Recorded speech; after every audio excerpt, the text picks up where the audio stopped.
berjumpa Bapak Ibu Saudara, para pemirsa yang kami kasihi dalam Tuhan Yesus. Tema renungan kita pada hari ini, pada minggu biasa ke-22 ini adalah keluarga yang memikul salib bersama Yesus. Dalam Injil kita mendengar Yesus berkata, "Setiap orang yang mengikuti aku harus menyangkal diri, memikul salibnya dan mengikuti aku." Ajakan Yesus ini terasa aneh bagi mereka yang bukan pengikut Yesus Kristus. Santo Paulus pernah berkata dalam suratnya kepada jemaat di Korintus, "Sebab pemberitaan tentang salib memang suatu kebodohan bagi mereka yang akan binasa, tapi bagi kita yang diselamatkan, pemberitaan itu adalah kekuatan Allah."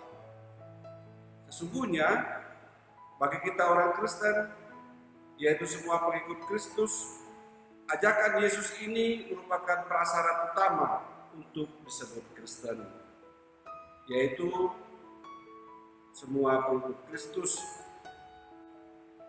Dan untuk menjadi pengikut Kristus, salib adalah bagian dari kehidupan kekristenan itu sendiri. Tanpa salib tidak ada kemuliaan yang akan menyusulnya kemudian sebagaimana yang telah dialami oleh Yesus sendiri. Dalam sejarah kekristenan dan bahkan jauh sebelumnya, sebagaimana yang dialami oleh para nabi, penderitaan dan salib itu menjadi bagian utama dari kehidupan para utusan Tuhan Allah. Salib bukanlah hanya kayu berpalang, tetapi salib adalah hidup itu sendiri. Awalnya salib, yaitu kayu berpalang itu, adalah alat penyiksaan dan hukuman mati. Lalu kemudian Yesus mengubah salib itu menjadi tanda kemenangan atas maut setelah ia sendiri mengalami penderitaan, kematian, dan kebangkitan dari mati. Dengan demikian, salib itu berubah dari tanda penyiksaan dan penderitaan menjadi tanda kehidupan dan keselamatan bagi para pengikut Yesus.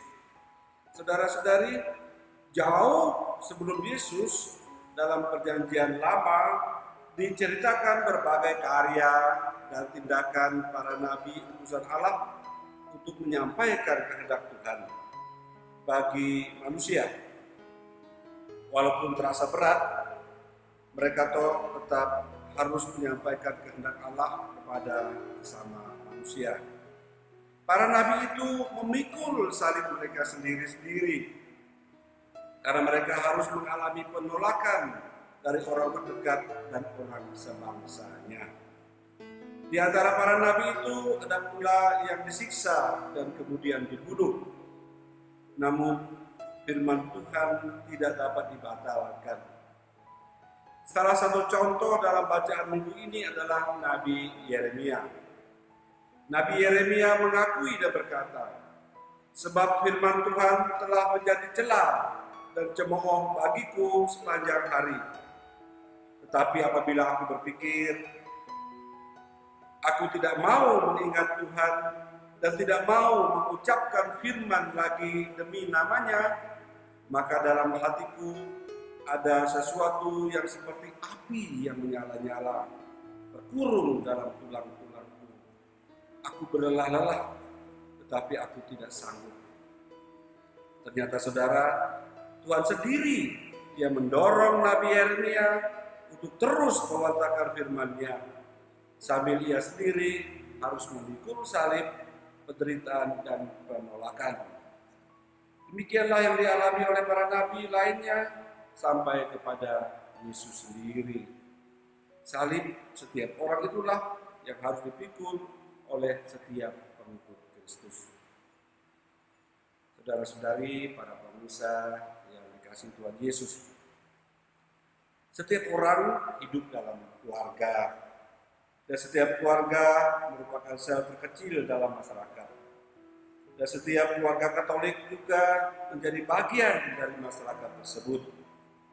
Sebagai pengikut Kristus, maka setiap keluarga Katolik memikul salibnya sendiri-sendiri, baik bersama-sama maupun melalui tiap pribadi di dalam keluarga itu sendiri. Salib setiap keluarga, bahkan setiap orang berbeda-beda bentuk dan berat ringannya satu sama lain. Walaupun demikian, itulah salib yang diberikan untuk kita masing-masing sebagai tanggung jawab kita di dunia ini.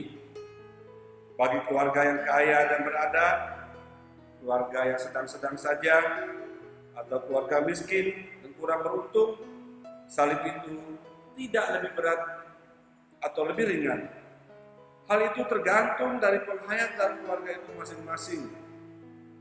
Jika selalu ada doa bersama dalam keluarga, ada keceriaan, ada sukacita, ada kerjasama yang baik satu sama lain antar anggota keluarga, maka bagaimanapun beratnya salib yang harus dipikul, hal itu akan terasa ringan juga. Uang dan harta, kekayaan sama sekali tidak menjamin kebahagiaan dan sukacita sebuah keluarga jika tidak ada cinta kasih di tengah-tengah keluarga tersebut. Bapak Ibu, saudara-saudari, para pemirsa yang dikasihi Tuhan Yesus, dalam rangka memikul salib kita sehari-hari sebagai bagian dari sebuah keluarga, Santo Paulus dalam bacaan kedua ini hari ini mengingatkan kita untuk mempersembahkan tubuhmu sebagai persembahan yang hidup, yang kudus dan berkenan kepada Allah.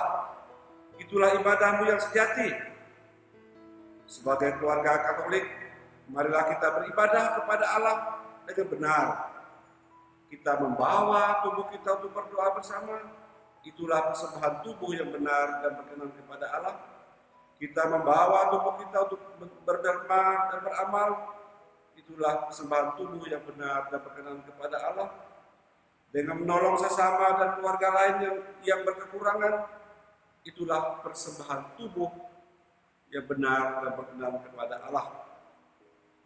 Dengan cara-cara demikian, kita sedang memikul salib kita yang kecil ini sambil mengikuti Yesus di jalan salibnya menuju ke kemuliaan Allah.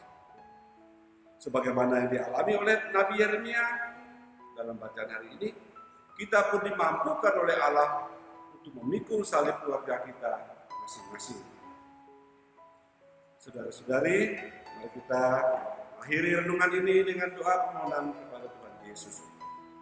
Tuhan Yesus, Engkau telah datang menyelamatkan kami dari kematian kekal. Engkau mengajar kami masing-masing untuk memikul salib kami yang ringan dibandingkan salib-Mu yang sangat berat. Berilah kami kekuatan dan ketabahan untuk memikul salib kami masing-masing sebagai keluarga Kristiani. Semoga Engkau memberkati usaha dan karya kami sehingga dapat berhasil dengan baik seturut kehendak-Mu. Semoga keluarga kami tetap setia mengabdi kepadamu dan tetap di jalan salib-Mu menuju ke kemuliaan Allah, sebab Engkaulah Tuhan dan pengantara kami.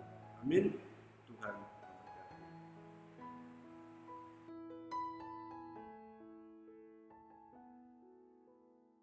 Misionaris Keluarga Kudus.